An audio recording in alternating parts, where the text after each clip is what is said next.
अगर तुम्हें जिंदगी में सब लोगों को पीछे छोड़कर अपने बड़े लक्ष्य को प्राप्त करना है तो तुम्हें इस दुनिया की भौतिक चीजों से यानी मोह माया से बाहर निकलना होगा।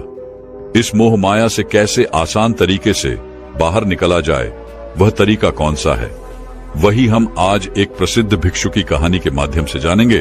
तो चलिए कहानी की शुरुआत करते हैं। दोस्तों, क्या आपने कभी चुपचाप बैठकर शांति से एकांत में कभी ये हिसाब लगाया है कि आपने आज तक क्या कमाया है? कमाई दो तरह की होती है। पहली, जिसके पीछे यह दुनिया भागती है, अर्थात धन दौलत, रुपया, पैसा, जमीन जायदाद इत्यादि। लेकिन मैं इन चीजों की बात नहीं कर रहा। मैं तो बात कर रहा हूं उस कमाई की जो हम जीवन भर कमाते हैं। हम चाहें या ना चाहें, लेकिन हम उस कमाई को कमाते ही चले जाते हैं। और वह है दुख, दर्द, नफरत, चिंता, पश्चाताप, धोखा, इच्छाएं, कामना, वासना इत्यादि। ऐसी कई सारी चीजें हैं जो हम अपने जीवन भर यूं ही कमाते चले जाते हैं, लेकिन हमें उसका एहसास नहीं होता, क्योंकि हम तो केवल धन और दौलत के पीछे ही भागते रहते हैं। इसीलिए हम इस कमाई पर कभी ध्यान ही नहीं दे पाते। बहुत समय पहले की बात है। एक नगरी में एक साधु रहते थे। वह साधु एक दिन बीच बाजार में खड़े होकर जोर जोर से हंस रहे थे। उस बाजार में आता जाता हर एक व्यक्ति उन्हें देख रहा था और हर कोई यही समझ रहा था कि यह कोई पागल है, कोई मूर्ख है। लेकिन उस बाजार में एक ऐसा व्यक्ति भी था जिसे उस साधु की हंसी बड़ी अजीब लगी। वह तुरंत उन साधु के पास पहुंचा और कहने लगा, आप पागल हो क्या? आखिर इस तरह से बीच बाजार खड़े होकर हंसने का क्या मतलब है? आते जाते लोग आपको देखकर पागल समझ रहे हैं, मूर्ख समझ रहे हैं। आखिर आप करना क्या चाहते हो? तभी वह साथ उस व्यक्ति से कहता है, बेटा, जो मैं देख रहा हूं वह तुम नहीं देख पा रहे। यदि तुम भी वह देख लोगे तो तुम्हारी भी हंसी नहीं रुक पाएगी। यह सुन वह युवक थोड़ा सा आश्चर्यचकित हुआ और उसने उस साधु से कहा, महाराज, आखिर आपने ऐसा क्या देख लिया जिससे आपको इतनी हंसी छूट रही है? आखिर यहां पर ऐसा है क्या? यह तो एक बाजार है जहां पर लोग अपने काम की वस्तुएं लेने आ रहे हैं, और आपने ऐसा यहां पर क्या देख लिया जो आपको इतनी हंसी आ रही है? आखिर मुझे भी बताइए, मुझे भी दिखाइए। तभी वह साधु उस व्यक्ति से कहता है, बेटा, ये इतना आसान नहीं है। मैं चाहकर भी तुम्हें इसे इस तरह से नहीं दिखा सकता। इसे देखने के लिए बाहर की नहीं बल्कि भीतर की आंखों की आवश्यकता होती है। क्या तुम्हारे पास भीतर की आंखें हैं? इस पर वह युवक जोर से हंस पड़ा और उस साधु से कहता है, महाराज, लगता है आप सचमुच पागल ही हो चुके हैं। आंखें हमारे चेहरे पर होती हैं, भीतर की तरफ, हमारे भीतर की तरफ कोई भी आंखें नहीं लगी हैं। आसपास के जो लोग गुजर रहे हैं, जो आपके बारे में कह रहे हैं, को बिल्कुल सच है। आप सच में पागल हो गए हैं। भला भीतर की ओर कौन सी आंखें होती है? इस पर वह साधु उस व्यक्ति से कहता है, बेटा, भीतर की आंखें खोलने के लिए, भीतर की आंखों से देखने के लिए हिम्मत की आवश्यकता होती है। कोई डरपोक या कोई डरा हुआ इंसान इतनी हिम्मत कभी नहीं दिखा सकता। एक डरा हुआ व्यक्ति अपने भीतर की आंख कभी नहीं खोल सकता। जब उस साधु ने यह बात कही तो उस व्यक्ति को बहुत बुरा लगा। उसके अहंकार को चोट लगी और वह थोड़ा सा क्रोधित होकर उस साधु से कहता है, अच्छा, अगर यही बात है तो बताओ मुझे, मैं कैसे अपने भीतर की आंखें खोल सकता हूं? मैं तुम्हें अपने भीतर की आंख खोलकर ही दिखाऊंगा। उस व्यक्ति की यह बात सुनकर वे साधु और जोर जोर से हंसने लगा, और हंसते हंसते वह इतना लोटपोट हो गया कि जमीन पर ही गिर पड़ा। और यह सब कुछ आसपास के लोग देख रहे थे। तभी उनमें से एक व्यक्ति उस व्यक्ति से कहता है, भाई, इस पागल के चक्कर में क्यों पड़ते हो? जाओ और अपना काम करो। ये तो मूर्ख है, पागल है। इसका तो यह हर रोज का काम है। हर रोज ये बाजार में आता है और इसी प्रकार जोर जोर से हंसता है। तुम जाओ और अपना काम देखो। वह व्यक्ति उस दूसरे व्यक्ति की बात मान जाता है और अपने घर की ओर आगे बढ़ने लगता है। तभी पीछे से साधु जोर से चिल्लाकर कहता है, बेटा, यह इतना आसान नहीं है। लोग ऐसे ही आते हैं और चले जाते हैं। अंदर की आंखें खोलने के लिए हिम्मत चाहिए। तुम जैसे डरपोक लोग ये कभी नहीं कर सकते। उस युवक ने जब यह बात सुनी तो उसके भीतर एक गहरी चोट लगी। उसे एक गहरा आघात हुआ और तुरंत दौड़ा, उन साधु के पास पहुंचा और कहने लगा, बताओ, आखिर कैसे भीतर की आंख खोली जाती है? मैं पूरी मेहनत करूंगा, पूरी लगन और मेहनत के साथ। मैं अपनी भीतर की आंख खोलकर ही दिखाऊंगा। मैं कोई डरपोक नहीं हूं जो मैं यहां से चला जाऊं। तो मुझे बताओ, क्या आखिर मैं अपने भीतर की आंख कैसे खोल सकता हूं? यह सुन, वह फकीर एक बार फिर हंसने लगा और उस व्यक्ति से कहता है, बेटा, इसके लिए तुम्हें मेरे साथ रहना होगा, मेरे साथ उठना बैठना होगा, और जो कुछ मैं कहूंगा वह तुम्हें सब कुछ करना होगा। क्या तुम कर सकोगे? वह व्यक्ति अत्यंत क्रोधित था। उसने उस साधु से कहा, आप जो कहेंगे मैं वैसा ही करूंगा, लेकिन मुझे यह बताइए कि मेरे भीतर की आंख मैं कैसे खोल सकता हूं। आप जैसा कहेंगे मैं वैसा करने के लिए तैयार हूं। इन सब की फिक्र आप ना करें। इतना कहकर वह साधु और वह युवक आश्रम की ओर चल पड़े। अब वह व्यक्ति उन गुरु के साथ आश्रम में ही रहने लगा। एक दिन वह साथ उस युवक से कहते हैं, चलो जाकर झोपड़ी की सफाई करो और उसके बाद जाकर मेरे लिए भिक्षा मांग कर लाना। उस भिक्षा से मेरे लिए भोजन पकाना और याद रखना कि अब से प्रतिदिन तुम्हें यह काम करना ही होगा। और मेरी एक बात और याद रखना कि तुम मुझसे कोई सवाल मत पूछना। वे युवक चुपचाप उन साधु की बात मान लेता है। अब से वह हर रोज झोपड़ी की सफाई करता और हर रोज वह भिक्षा मांग कर लाता, भोजन पकाता और उन साधु को दे देता। लेकिन जब भी वह व्यक्ति भिक्षा मांगने बाहर की ओर जाया करता तो उसके मित्र, उसके सगे संबंधी जब उसे मिलते तो उसे कहते थे कि तुम कहां उस पागल के चक्कर में पड़ गए? वह तो पागल है, वह तो अपना जीवन यूं ही काट रहा है, लेकिन तुम भी उसके साथ लग गए हो।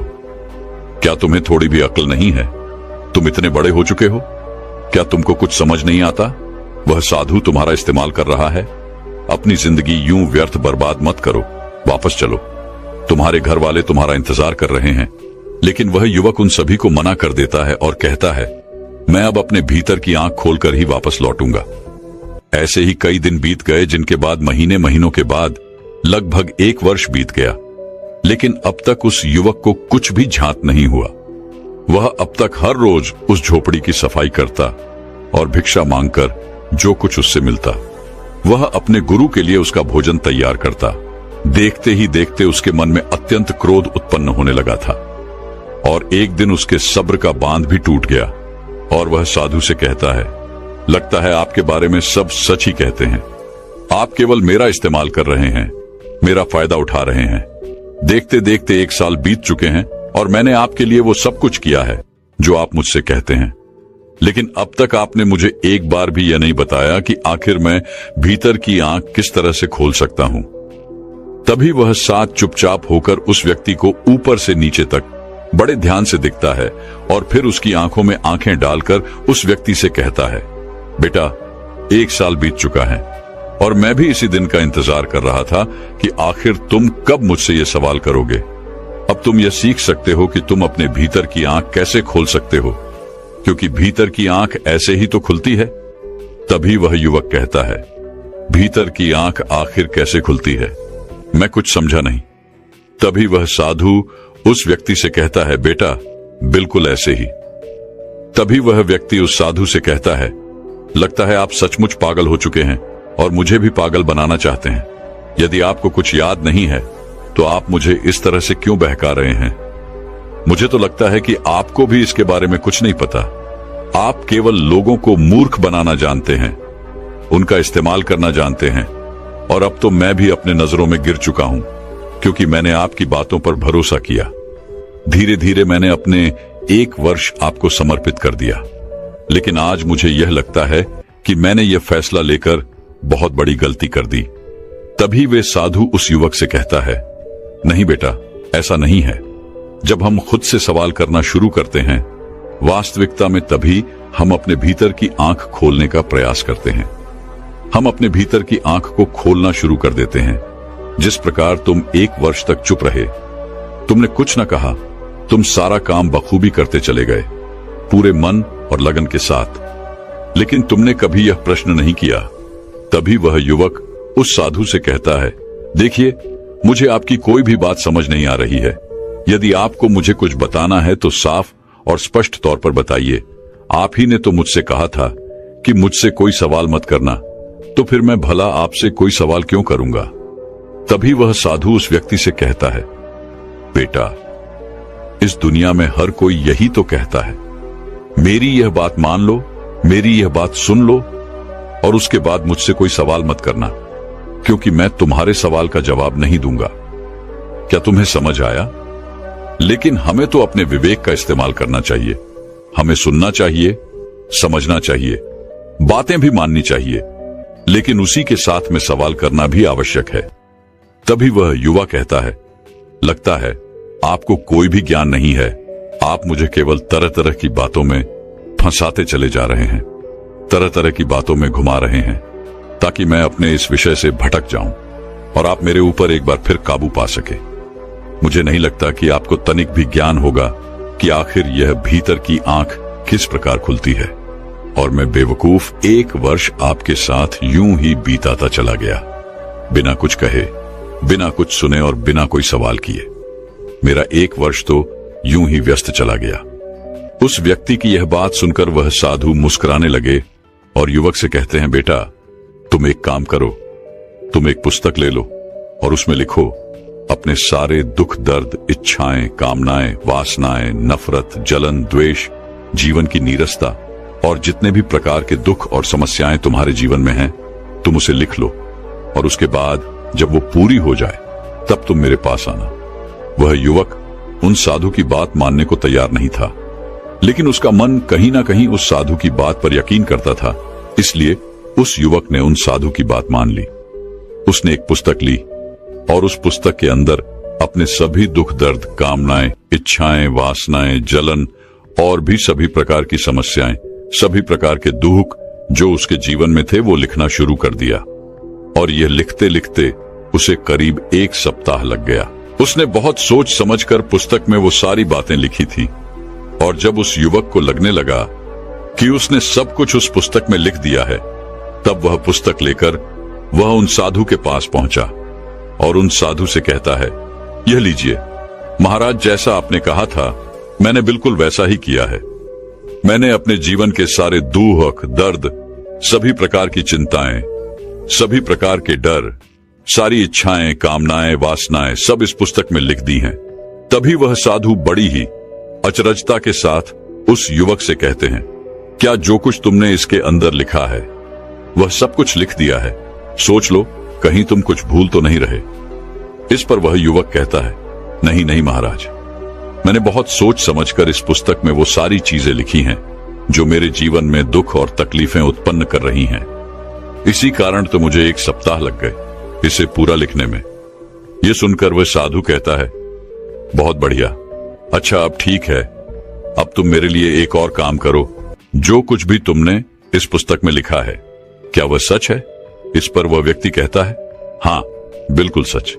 जो मैं अपने जीवन में महसूस करता हूं, जो दुख, जो तकलीफें, जो चिंताएं मुझे लगता है कि मेरे जीवन में है, मैंने बिल्कुल वही चीजें लिखी हैं। तभी वे साधु उस युवक से कहते हैं, तो ठीक है, इस पुस्तक में जो कुछ भी लिखा है तुम उसे अपने जीवन से निकाल फेंको। उसके बाद शांत बैठकर एकांत से यह सोचो कि इसके बाद तुम्हारे जीवन में क्या बचा है। जब तुम्हें इसका जवाब मिल जाए तब तुम मेरे पास आना। उस युवक ने उन साधु की बात एक बार फिर से मान ली। वह पुस्तक लेकर वापस चला गया, लेकिन वह वापस नहीं लौटा। देखते देखते करीब 2 सप्ताह बीत चुके थे, लेकिन अब तक वह लौटकर नहीं आया था। एक दिन वह फकीर फिर से उसी बाजार में जाकर खड़े हो गए और हंस रहे थे। तभी अचानक वह युवक भी वहां पर आ पड़ा और वह भी जोर जोर से हंसने लगा। तभी वे साधु उस व्यक्ति से कहते हैं, क्या हुआ बेटा, क्या तुम्हारे भीतर की आंखें खुली? इस पर कोई युवक कहता है, हाँ महाराज, मेरे भीतर की आंख खुल चुकी है और मैं सब कुछ साफ साफ देख पा रहा हूं। ये दुनिया बड़ी पागल है, मूर्ख है, व्यर्थ की चीजों के पीछे भागती रहती है, और मुझे हंसी तो इस बात पर आ रही है कि मैं भी कभी इस पागल दुनिया का एक हिस्सा था। तभी वे साधु उस युवक से कहते हैं, उस पुस्तक में जो कुछ भी तुमने लिखा था, क्या उसे अपने जीवन से निकाल फेंका? क्या उसे अपने जीवन से हटाकर तुमने अपने जीवन की तरफ ध्यान दिया, उसे देखा? इस पर वह युवक कहता है, हाँ महाराज, जैसा आपने कहा था मैंने बिल्कुल वैसा ही किया। और जब मैंने उन चीजों को अपने जीवन से हटाया और उसके बाद अपने जीवन को शांतिपूर्वक देखना शुरू किया, तब मुझे एहसास हुआ कि इन सभी के अलावा हमारे जीवन में कुछ था ही नहीं। यही वो चीजें हैं जिसके लिए एक व्यक्ति, एक इंसान जीवन भर भागता रहता है, अपने सभी दुखों से मुक्त होने के लिए, अपनी सभी इच्छाओं को पूरा करने के लिए, अपनी सभी वासनाओं की पूर्ति के लिए। और इसी कारण वह अपने जीवन भर भागता रहता है, चिंताओं से ग्रस्त रहता है। वह इन सभी से छुटकारा चाहता है, पर इन सबको जब मैंने हटाकर देखा तो जीवन में कुछ बचा ही नहीं।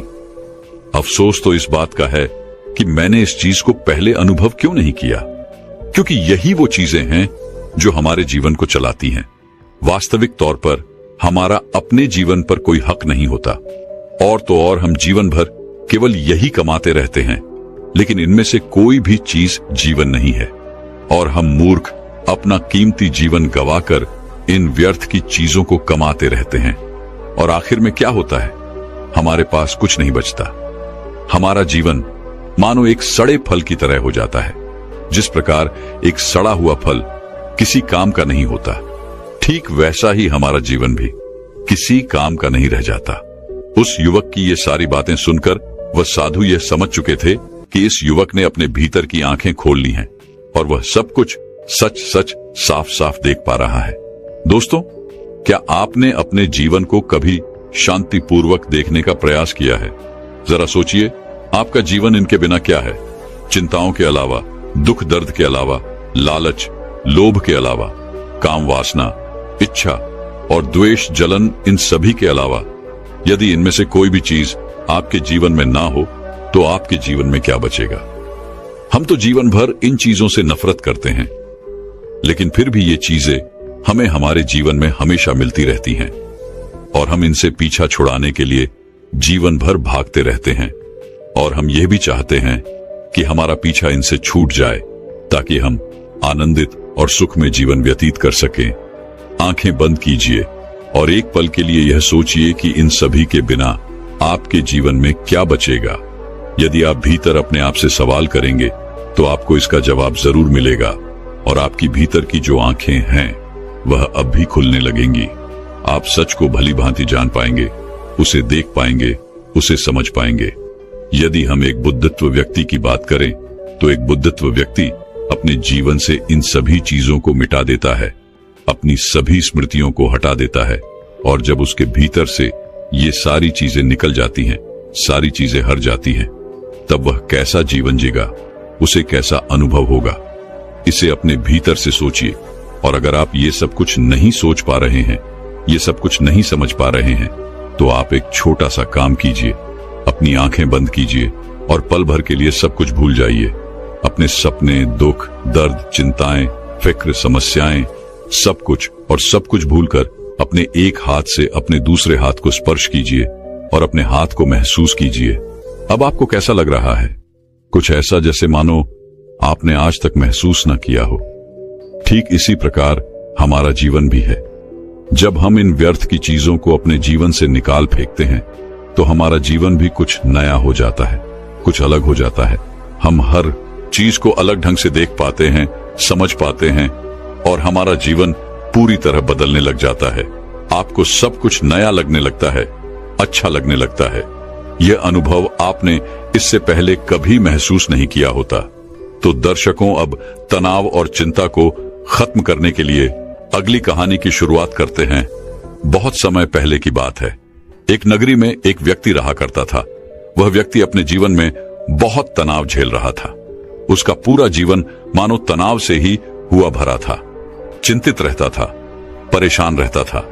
उसे ऐसा लग रहा था कि मानो उसका पूरा जीवन इसी तनाव में गुजर जाएगा। जब उसकी शादी नहीं हुई थी तो उसे शादी करने का तनाव था। शादी हो जाने के बाद अच्छी नौकरी और रुपए पैसे कमाने का तनाव उस पर बढ़ गया।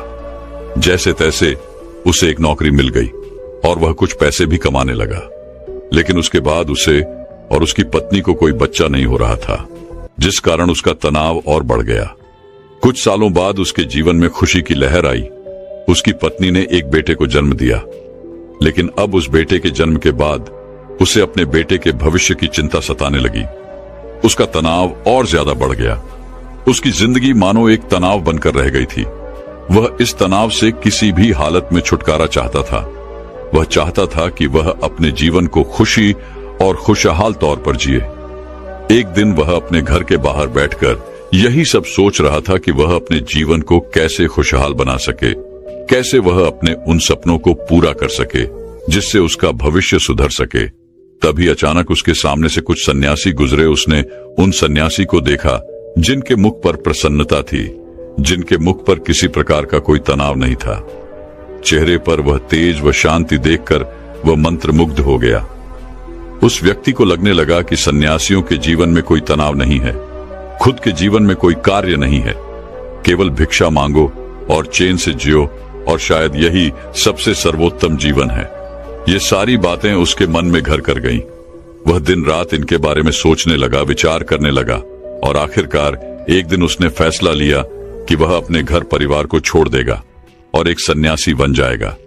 एक रात उसे मौका मिल गया और वह अपने परिवार के लोगों को छोड़कर निकल गया और भागा भागा उन सन्यासियों के पास पहुंचा और उनसे कहा कि मैं आपकी शरण में आया हूं, मुझे अपना शिष्य स्वीकार कीजिए। उन सन्यासी ने उस व्यक्ति को अपना शिष्य स्वीकार किया और आश्रम में रहने के लिए जगह भी दी। अब वो व्यक्ति उन गुरु का शिष्य बन चुका था, लेकिन वो ये भूल चुका था कि तनाव कोई जगह नहीं है, कोई घर नहीं है, कोई परिवार नहीं है, कोई देश नहीं है जिसे आप छोड़ सकें। सन्यासी जीवन ग्रहण करने के बाद उसके जीवन में एक अलग तरह का तनाव उत्पन्न होने लगा। शिक्षा ग्रहण करने का तनाव, रोज साफ सफाई करने का तनाव, सबसे बड़ा तनाव कि मैं भिक्षा कैसे मांगू। और वहां पर उपस्थित सभी शिष्यों में यह होड़ लगी रहती थी कि सबसे ज्ञानी कौन बनेगा। ये सब देखकर भी उसके मन में एक अलग तरीका तनाव उत्पन्न होने लगा। कुछ दिनों तक तो उसने ये सब बड़ी ही आसानी से झेल लिया। कुछ दिनों तक सब कुछ अच्छा चलता रहा, लेकिन उसके बाद उसे अपने घर, अपने परिवार की चिंता सताने लगी। उसे उनकी याद आने लगी। तब उसे यह एहसास हुआ कि जो इस तनाव को यहाँ पर झेल रहा है, पैसा ही तनाव उसके सांसारिक जीवन में भी तो था। उसने फिर एक बार फैसला किया कि वह इस सन्यासी जीवन को छोड़ देगा और अपने घर, अपने परिवार के पास वापस लौट जाएगा। एक रात फिर उसे मौका मिला और वह आश्रम छोड़कर जैसे ही बाहर निकल रहा था कि तभी वहां के गुरु ने उसे देख लिया और उन गुरुवर ने उस व्यक्ति से कहा, पुत्र तुम कहां जा रहे हो? इस पर वह व्यक्ति कहता है, हे गुरुवर, मैं संसारिक जीवन में बहुत तनाव झेल रहा था और उसके बाद मैंने आप लोगों को देखा। मुझे लगा कि सन्यासी जीवन सर्वश्रेष्ठ जीवन है जहां पर कोई तनाव नहीं है। इस कारण मैं सन्यासी बन गया, लेकिन यहां पर भी रहने के बाद मुझे उस तनाव से मुक्ति नहीं मिली और मैं तो इससे छुटकारा चाहता था, लेकिन वो मुझे यहां पर नहीं मिला। इसलिए मैं यहां से वापस जा रहा हूं, अपने घर, अपने परिवार के पास। उस व्यक्ति के मुख से ये सारी बातें सुन उन गुरुवत ने कहा, बेटा तुम जा सकते हो, लेकिन अपना तनाव यही छोड़ चले जाओ। यदि तुम वापस यहां से वो तनाव लेकर अपने सांसारिक जीवन में जाओगे तो तुम कभी खुश नहीं रह पाओगे और फिर तुम्हारा यहां पर आने का फायदा भी क्या हुआ। गुरुवार की ये सारी बातें सुन वह व्यक्ति कहता है, हे गुरुवार, क्या आप सही कह रहे हैं? क्या मैं ये तनाव यहीं को छोड़कर जा सकता हूं? क्या मुझे इस तनाव से मुक्ति मिल सकती है? इस पर उन गुरुवन ने उस व्यक्ति से कहा, हां, क्यों नहीं, लेकिन उससे पहले तुम्हें मेरे लिए एक काम करना होगा।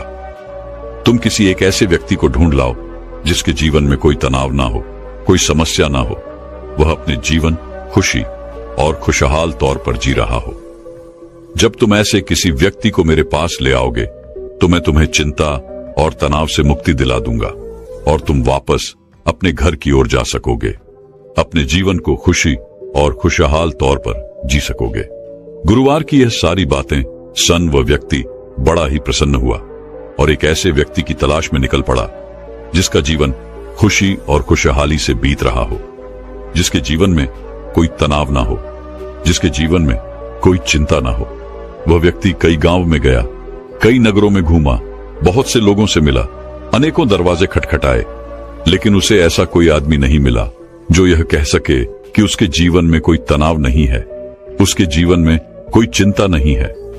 बल्कि तनाव और चिंता की बात करते ही लोग उसे अपनी समस्याओं के बारे में और बढ़ा चढ़ाकर बताया करते थे। वह उसे अपनी चिंताओं और तनाव के बारे में कुछ ऐसे बताते मानो सबसे बड़ी समस्या उन्हीं के सर पर मार दी गई है। धीरे धीरे कई दिन बीत गए, लेकिन उसे ऐसा कोई व्यक्ति नहीं मिला जिसके जीवन में कोई तनाव ना हो।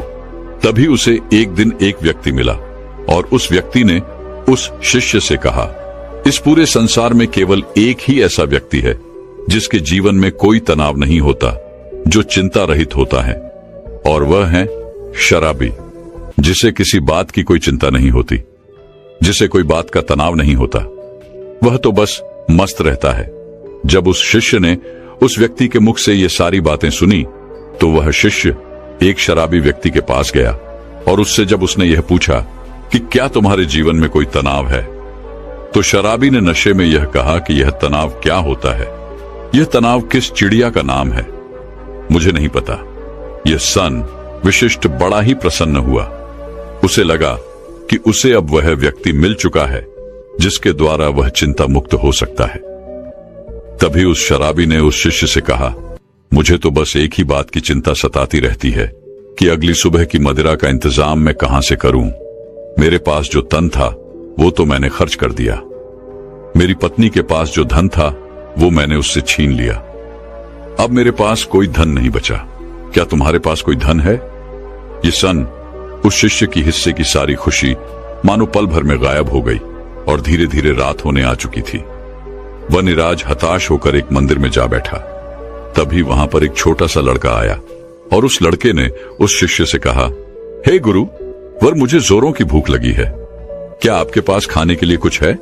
इस पर पक्षी कहता है, इतने छोटे से बालों को और तुम्हें अभी से चिंता सता रही है तो बड़े होकर तुम्हारा क्या हाल होगा।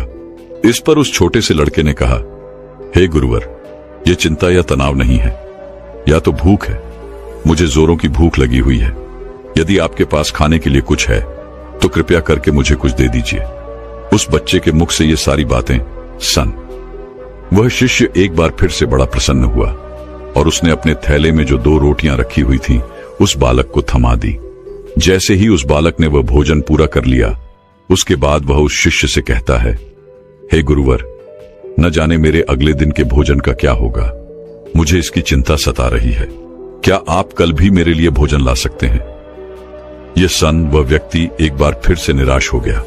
वह भागा भागा अपने गुरुर के पास पहुंचा और उनसे कहने लगा, हे गुरुर, मैंने बहुत ढूंढा, मैंने हर जगह तलाश किया, कई नगर देखे, कई गांव में गया, लेकिन मुझे कोई ऐसा व्यक्ति नहीं मिला जिसके जीवन में कोई तनाव ना हो, जो अपने जीवन को सुखी और खुशहाल तौर पर जी रहा हो। हर किसी को किसी न किसी चीज की चिंता अवश्य सता रही है। कोई अपनी चिंताओं को लेकर बैठा हुआ है तो कोई अपने तनाव से जूझ रहा है। जिसके पास धन नहीं है वह धन चाहता है, जिसके पास धन है वो और अत्यधिक धन चाहता है। जिसके पास प्रेम नहीं है वह प्रेम चाहता है, और जिसके पास प्रेम है वो अत्यधिक प्रेम से भी चिंतित है। किसी के पास काम नहीं है तो वह इसलिए चिंतित है क्योंकि उसके पास कोई काम नहीं, और किसी के पास काम है तो वह इसलिए चिंतित है कि उसी के पास अत्यधिक काम है। जो कोई बीमार है वह इस बात से चिंतित है कि उसका स्वास्थ्य कब सुधरेगा, और जो व्यक्ति पूरी तरह से स्वस्थ है उसे इस बात का तनाव है कि कहीं वह बीमार न पड़ जाए। इसी प्रकार हर व्यक्ति तनाव से ग्रसित है और सभी के जीवन में चिंताएं ही चिंताएं भरी हुई हैं। इससे छुटकारा पाना नामुमकिन है। तभी उन गुरुर ने कहा, इससे छुटकारा संभव है और इससे छुटकारा पाया जा सकता है, मगर इसके लिए तुम्हें कुछ समझना पड़ेगा। इस पर वह व्यक्ति उन गुरुवर से कहता है, क्या है गुरुदेव, मुझे ऐसा क्या समझना पड़ेगा? मैंने हर जगह देखा, कोई ऐसा व्यक्ति मुझे नहीं मिला जिसके जीवन में कोई तनाव ना हो, तो आप मुझे कैसे चिंता मुक्त कर सकते हैं? इस पर गुरुवर ने कहा, जो मैं तुम्हें समझाने की कोशिश कर रहा हूं उसे तुम ठीक से समझने की कोशिश करना। उन गुरुर ने कुछ गीली लकड़ियां अपने आश्रम के पास से उठाई और उन्हें उस शिष्य के सामने रख दिया और कहा, इसमें आग लगा दो। उस शिष्य ने काफी कोशिश की, लेकिन उन गीली लकड़ियों में भला कहां आग लगने वाली है। पश्चिमे परेशान हो गया, लेकिन उसमें आग नहीं लग पाई। इस पर उसने गुरुवार को कहा, हे गुरुदेव, इन गिरी लकड़ियों में आग नहीं लग सकती, इसमें आग लगाना संभव ही नहीं। इस पर वह गुरुदेव कहते हैं, पुत्र, मैं तुम्हें यही समझाने की कोशिश कर रहा हूं कि तुम इन गिरी लकड़ियों को क्या करोगे। इसे धूप में सुखाओगे या फिर इन गीली लकड़ियों को लेकर सोचते रहोगे, चिंतित रहोगे और तनाव में रहोगे। तुम चाहो तो इन्हें धूप में सुखा सकते हो, लेकिन इसमें थोड़ा सा समय लगेगा। और यदि तुम चिंता की जगह चिंतन करो, तब तुम ये जरूर समझ सकते हो कि तुम इसकी जगह पर कुछ सूखी लकड़ियों का इंतजाम कर सकते हो और जिनमें आग लगाना भी संभव होगा। इस पर वशिष्ठ गुरुदेव से कहता है, हे गुरुदेव, आप ठीक कह रहे हैं, लेकिन ये जीवन तनाव से भरा हुआ है कि जीवन तनाव मुक्त कैसे हो सकता है, और ऐसा क्यों है कि हम अपने जीवन को तनाव मुक्त नहीं जी पाते। कोशिशें कि ये सारी बातें सुनकर उन गुरुबन ने कहा, हे पुत्र, इस जीवन में कोई तनाव नहीं है। बाहरी तौर पर कोई भी तनाव उत्पन्न नहीं होता। जो भी तनाव उत्पन्न होता है वह हमारे भीतर की ओर होता है। चिंता तुम भीतर की ओर करते हो, और जहां चिंता और तनाव उत्पन्न होता है वहां सफलता नहीं होती, कार्य सही नहीं होते, हमारी मानसिक स्थिति भी सही नहीं होती, जिस कारण हमारे सारे कार्य बिगड़ने लग जाते हैं और हम और भी ज्यादा तनाव महसूस करने लगते हैं और भी ज्यादा चिंतित रहने लगते हैं। आगे वह गुरुदेव अपने शिष्य से कहते हैं, यदि चीजें हमारे मुताबिक होने लगे तो हम अपने जीवन में कभी भी तनाव महसूस ही नहीं करेंगे और ना ही हम कभी चिंता करेंगे, और हमारा जीवन भी खुशी और खुशहाल तौर पर चलता रहेगा। हमें चिंता करने की कोई आवश्यकता नहीं पड़ेगी। जैसे यदि ये लकड़ियां मुझे सूखी मिल जाएं, तो मैं इनमें आसानी से आग लगा सकता हूं और मेरे भीतर किसी प्रकार का कोई तनाव उत्पन्न ही नहीं हो पाएगा। तो हमारा तनाव इन लकड़ियों के स्वभाव पर निर्भर करता है। यदि कोई इस बात को पहले से ही स्वीकार कर ले कि जीवन में यदि हमें हमेशा सूखी लकड़ियां नहीं मिलती, तो वह पहले से ही उन सूखी लकड़ियों का इंतजाम कर लेगा। और जो इस बात को स्वीकार कर लेता है, अगर उसे सूखी लकड़ियां ना भी मिले तो वह धैर्य रखता है, सब्र रखता है और उन गीली लकड़ियों को सुखाने का पूरा प्रयास भी करता है, न कि उन गीली लकड़ियों को लेकर हाथ पर हाथ धरे बैठ जाता है और अलग अलग चिंताओं में डूब जाता है कि सूखी लकड़ियां मुझे क्यों नहीं मिली, और आखिर उसे क्यों मिली, मुझे क्यों नहीं मिली, आखिर कब तक ऐसा चलता रहेगा, मेरा क्या होगा, हमेशा मेरे साथ ऐसा ही क्यों होता है। इस तरह की सोच रखने वाले लोग हमेशा तनाव ग्रसित रहते हैं, चिंतित रहते हैं और अपने जीवन को कभी भी खुशी और खुशहाल तौर पर नहीं जी पाते। हमारा यह जीवन बड़ा ही अनमोल है। इस जीवन में कुछ समस्याएं होती हैं तो कुछ समस्याएं हम खुद उत्पन्न कर लेते हैं, जबकि यह समस्याएं वास्तविकता में होती ही नहीं। इस पर कोशिश ये कहता है, हे गुरुवर, आप क्या कहना चाहते हैं, जरा स्पष्ट तौर पर बताइए, मैं आपकी बात समझ नहीं पाया। तभी वह गुरुर कहते हैं, अच्छा मुझे यह बताओ, तुम अपने परिवार को छोड़कर यहां पर सन्यासी बनने क्यों आए थे। शिष्य ने कहा, गुरुर, मेरे जीवन में बहुत तनाव था। इसका जवाब देते हुए गुरु ने कहा, तो क्या इस जीवन में कोई तनाव नहीं है। इस पर शिष्य ने कहा, हे गुरुदेव, यहां पर भी तनाव है, जिस कारण मैं ये सन्यासी जीवन छोड़कर वापस अपने परिवार के पास लौटना चाहता हूं। तभी गुरुवर ने कहा, अगर तुम्हारे भीतर हर एक कार्य को लेकर यही भाव उत्पन्न होता रहेगा कि मैं यह कैसे करूंगा, यह मुझसे होगा या नहीं होगा, या फिर मैं यह कर पाऊंगा या नहीं, मैं इन चीजों का सामना कैसे करूंगा, मैं चाहता हूं लेकिन यह मुझसे नहीं होता, और मेरे साथ ऐसा ही क्यों होता है। ऐसा ना होकर वैसा हो जाए, मुझे कोई देख ही ना पाए, मैं छुप जाऊं, किसी का मेरे ऊपर ध्यान ही ना जाए, अब मेरा क्या होगा।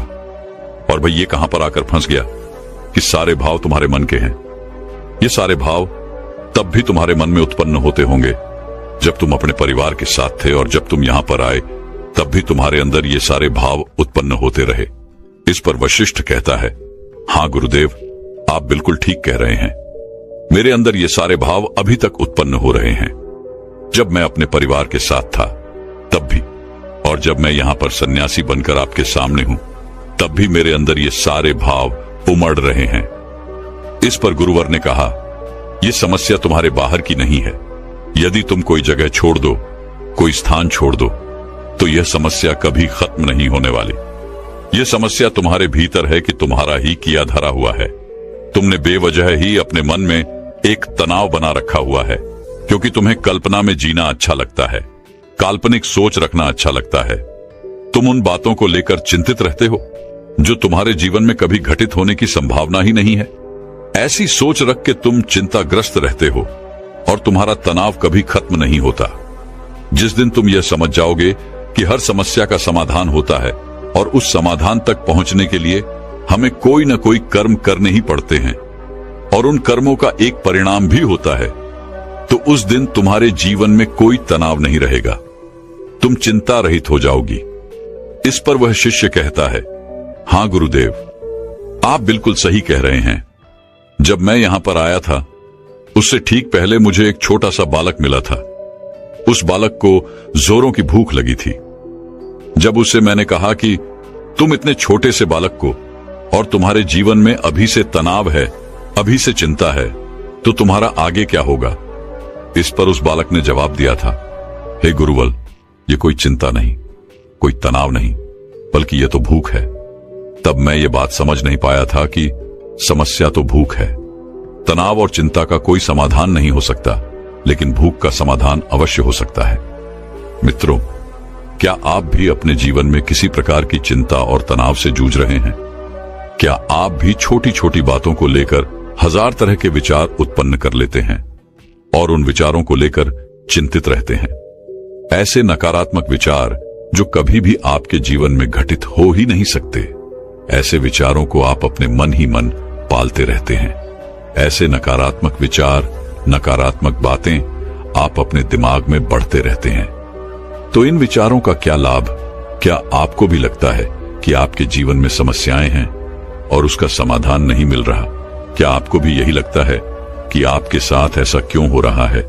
तो मित्रों, केवल एक समस्या का समाधान ढूंढिए, उन हजारों विचारों का नहीं, क्योंकि वो हजारों विचार आपके बनाए हुए काल्पनिक विचार हैं और वो आपको कभी भी आगे नहीं बढ़ने देंगे। वो आपसे बस यही कहेंगे कि ये आपसे नहीं हो पाएगा और आप उनकी बातें मान लेते हैं। इसलिए उन नकारात्मक विचारों को दूर रखिए और अपनी समस्याओं का समाधान ढूंढिए, क्योंकि चिंता और तनाव मुक्त रहने का यही एकमात्र उपाय है कि आप अपनी समस्या का समाधान कीजिए, उसके लिए कर्म कीजिए और कर्म का फल आपको अवश्य मिलेगा। अन्यथा आप केवल उन नकारात्मक विचारों में फंसे रह जाएंगे और आप अपने जीवन को कभी भी तनाव मुक्त या फिर चिंता रहित नहीं बना पाएंगे। दोस्तों, उम्मीद है कि आपने आज की इस वीडियो से जरूर कुछ न कुछ सीखा होगा। तो इस वीडियो को लाइक और अपने दोस्तों के साथ शेयर जरूर कीजिएगा और हमें ऐसे ही सपोर्ट करने के लिए चैनल को सब्सक्राइब और घंटी बटन को जोर दबा दीजिएगा। चलिए मिलते हैं इसी और वीडियो में। तब तक के लिए अपना ख्याल रखें। धन्यवाद। बहुत समय पहले की बात है, एक नगरी में एक व्यक्ति रहा करता था। वह व्यक्ति अपने जीवन में बहुत तनाव झेल रहा था। उसका पूरा जीवन मानो तनाव से ही भरा था। वह चिंतित रहता और शांत रहता था, क्योंकि उसे आलस करने की आदत थी। उसे ऐसा लग रहा था कि मानो उसका पूरा जीवन इसी तनाव में गुजर जाएगा। जब उसकी शादी नहीं हुई थी तो उसे शादी करने का तनाव था। शादी हो जाने के बाद अच्छी नौकरी और रुपए पैसे कमाने का तनाव उस पर बढ़ गया। जैसे तैसे उसे एक नौकरी मिल गई और वह कुछ पैसे भी कमाने लगा, लेकिन उसके बाद उसे और उसकी पत्नी को कोई बच्चा नहीं हो रहा था, जिस कारण उसका तनाव और बढ़ गया। कुछ सालों बाद उसके जीवन में खुशी की लहर आई। उसकी पत्नी ने एक बेटे को जन्म दिया, लेकिन अब उस बेटे के जन्म के बाद उसे अपने बेटे की भविष्य की चिंता सताने लगी।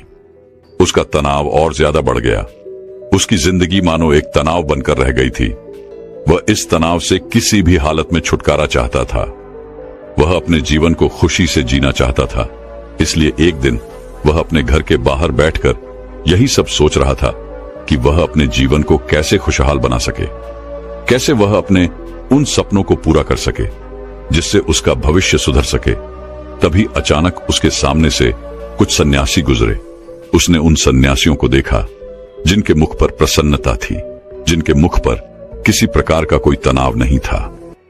चेहरे पर वह तेज, वह शांति देखकर वह मंत्रमुग्ध हो गया। उस व्यक्ति को लगने लगा कि सन्यासियों के जीवन में कोई तनाव नहीं है, उनके जीवन में कोई कार्य नहीं है, केवल भिक्षा मांगो और चैन से जियो, और शायद यही सबसे सर्वोत्तम जीवन है। ये सारी बातें उसके मन में घर कर गई। वह दिन रात इनके बारे में सोचने लगा, विचार करने लगा, और आखिरकार एक दिन उसने फैसला लिया कि वह अपने घर परिवार को छोड़ देगा और एक सन्यासी बन जाएगा। एक रात उसे मौका मिल गया और वह अपने परिवार के लोगों को छोड़कर निकल गया और भागा भागा उन सन्यासियों के पास पहुंचा और उनसे कहा कि मैं आपकी शरण में आया हूं, मुझे अपना शिष्य स्वीकार कीजिए। उन सन्यासी ने उस व्यक्ति को अपना शिष्य स्वीकार किया और आश्रम में रहने के लिए जगह भी दी।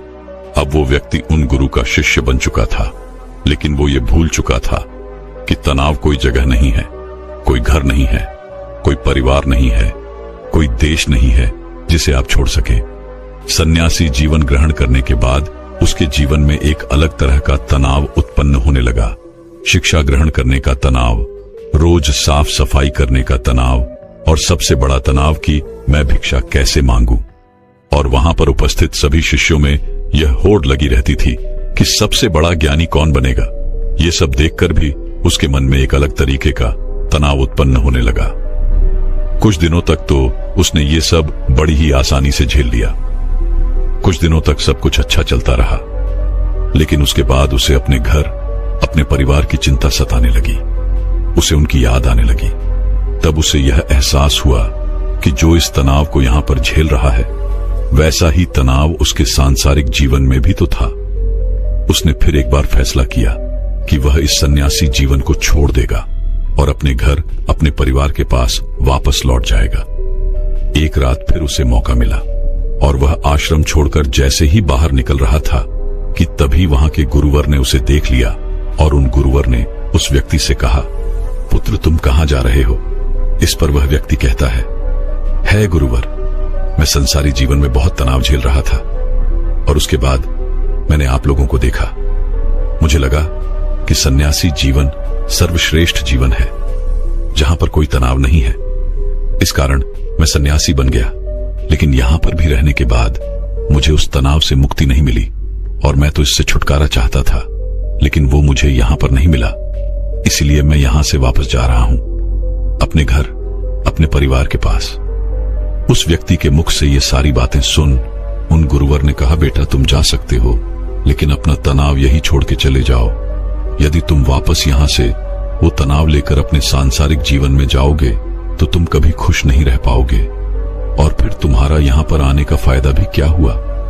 गुरुवर की ये सारी बातें सुन वह व्यक्ति कहता है गुरुवर, क्या आप सही कह रहे हैं?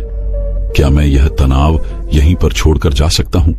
क्या मुझे इस तनाव से मुक्ति मिल सकती है? इस पर उन गुरुवर ने उस व्यक्ति से कहा, हां, क्यों नहीं, लेकिन उससे पहले तुम्हें मेरे लिए एक काम करना होगा। तुम किसी एक ऐसे व्यक्ति को ढूंढ लाओ जिसके जीवन में कोई तनाव ना हो, कोई समस्या ना हो, वह अपने जीवन खुश और खुशहाल तौर पर जी रहा हो। जब तुम ऐसे किसी व्यक्ति को मेरे पास ले आओगे तो मैं तुम्हें चिंता और तनाव से मुक्ति दिला दूंगा और तुम वापस अपने घर की ओर जा सकोगे। फिर तुम भी अपने जीवन को खुशी और खुशहाल तौर पर जी सकोगे।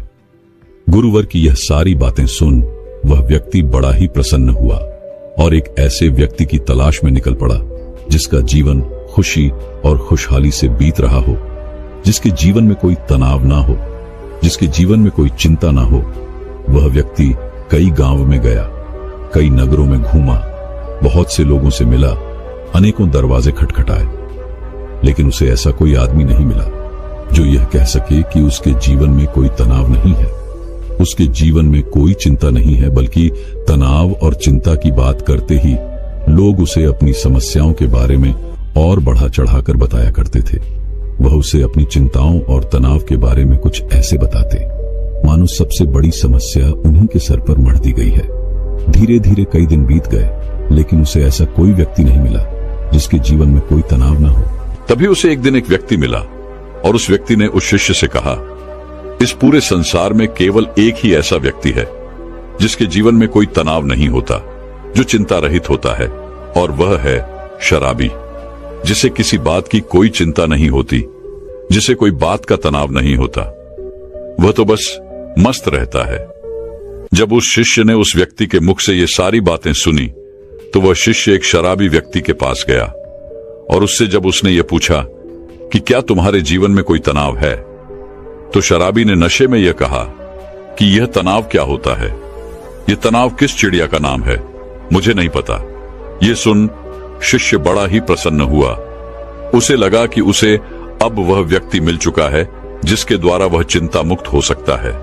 तभी उस शराबी ने उस शिष्य से कहा, मुझे तो बस एक ही बात की चिंता सताती रहती है कि अगली सुबह की मदिरा का इंतजाम मैं कहां से करूं। मेरे पास जो धन था वो तो मैंने खर्च कर दिया, मेरी पत्नी के पास जो धन था वो मैंने उससे छीन लिया, अब मेरे पास कोई धन नहीं बचा। क्या तुम्हारे पास कोई धन है? ये सुन उस शिष्य की हिस्से की सारी खुशी मनोबल पल भर में गायब हो गई और धीरे धीरे रात होने आ चुकी थी। वह शिष्य हताश होकर एक मंदिर में जा बैठा। तभी वहां पर एक छोटा सा लड़का आया और उस लड़के ने उस शिष्य से कहा, है गुरुवर, मुझे जोरों की भूख लगी है, क्या आपके पास खाने के लिए कुछ है? इस पर शिष्य कहता है, इतने छोटे से बालकों और तुम्हें अभी से चिंता सता रही है तो बड़े होकर तुम्हारा क्या हाल होगा। इस पर उस छोटे से लड़के ने कहा, है गुरुवर, है ये चिंता या तनाव नहीं है, या तो भूख है, मुझे जोरों की भूख लगी हुई है। यदि आपके पास खाने के लिए कुछ है तो कृपया करके मुझे कुछ दे दीजिए। उस बच्चे के मुख से ये सारी बातें सुन वह शिष्य एक बार फिर से बड़ा प्रसन्न हुआ और उसने अपने थैले में जो 2 रोटियां रखी हुई थी उस बालक को थमा दी। जैसे ही उस बालक ने वह भोजन पूरा कर लिया, उसके बाद वह उस शिष्य से कहता है गुरुवर, न जाने मेरे अगले दिन के भोजन का क्या होगा, मुझे इसकी चिंता सता रही है, क्या आप कल भी मेरे लिए भोजन ला सकते हैं? यह सुन वह व्यक्ति एक बार फिर से निराश हो गया। वह भागा भागा अपने गुरुवर के पास पहुंचा और उनसे कहने लगा है, गुरुवर, मैंने बहुत ढूंढा, मैंने हर जगह तलाश किया, कई नगर देखे, कई गांव में गया, लेकिन मुझे कोई ऐसा व्यक्ति नहीं मिला जिसके जीवन में कोई तनाव ना हो, जो अपने जीवन को सुखी और खुशहाल तौर पर जी रहा हो। हर किसी को किसी न किसी चीज की चिंता अवश्य सता रही है। कोई अपनी चिंताओं को लेकर बैठा हुआ है तो कोई अपने तनाव से जूझ रहा है। जिसके पास धन नहीं है वह धन चाहता है, जिसके पास धन है वो और अत्यधिक धन चाहता है। जिसके पास प्रेम नहीं है वह प्रेम चाहता है, और जिसके पास प्रेम है वह अत्यधिक प्रेम से भी चिंतित है। किसी के पास काम नहीं है तो वह इसलिए चिंतित है क्योंकि उसके पास कोई काम नहीं, और किसी के पास काम है तो वह इसलिए चिंतित है कि उसी के पास अत्यधिक काम है। जो कोई बीमार है वह इस बात से चिंतित है कि उसका स्वास्थ्य कब सुधरेगा, और जो व्यक्ति पूरी तरह से स्वस्थ है उसे इस बात का तनाव है कि कहीं वह बीमार न पड़ जाए। इसी प्रकार हर व्यक्ति तनाव से ग्रसित है और सभी के जीवन में चिंताएं ही चिंताएं भरी हुई हैं। इससे छुटकारा पाना नामुमकिन है। तभी उन गुरुवर ने कहा, इससे छुटकारा संभव है और इससे छुटकारा पाया जा सकता है, मगर इसके लिए तुम्हें कुछ समझना पड़ेगा। इस पर वह व्यक्ति उन गुरुवर से कहता है, क्या है गुरुदेव, मुझे ऐसा क्या समझना पड़ेगा? मैंने हर जगह देखा, कोई ऐसा व्यक्ति मुझे नहीं मिला जिसके जीवन में कोई तनाव ना हो, तो आप मुझे कैसे चिंता मुक्त कर सकते हैं?